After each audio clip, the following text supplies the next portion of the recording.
मुंबईतून कोकणात जाण्यासाठी मनसेकडूनही बस सेवा सुरू करण्यात आली। अंधेरी पूर्व विधानसभा मतदारसंघातून ही बस सेवा सुरू करण्यात आली। मनसे नेत्या शालिनी ठाकरे यांनी या बसेसला हिरवा झेंडा दाखवला। गणेशोत्सव आणि गौरी सणासाठी मुंबईतून चाकरमानी गावी कोकणात मोठ्या संख्येने जात असतात। एसटी बस आणि रेल्वे यांची बुकिंग झाल्यानंतरही अनेक गणेश भक्तांना गावी कोकणात जाण्यासाठी वाट पाहावी लागत असते। मात्र कोकणवासियांना गावी कोकणात गणपती सणासाठी जाता यावे यासाठी मनसेकडून हा उपक्रम राबवण्यात आलाय।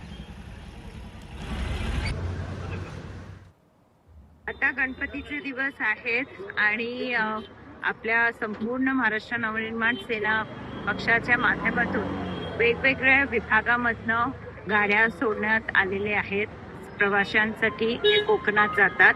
आज विभागाध्यक्ष अंधेरी पूर्वचे विभागाध्यक्ष रोहनजी सावंत आणि कुणालजी मैनकर यांच्या नेतृत्वाखाली आपण इथे हे बसेस सोडतो आहोत। मला खरंच खूप अभिमान वाटतं। हे दरवर्षी लोकांसाठी हे उपक्रम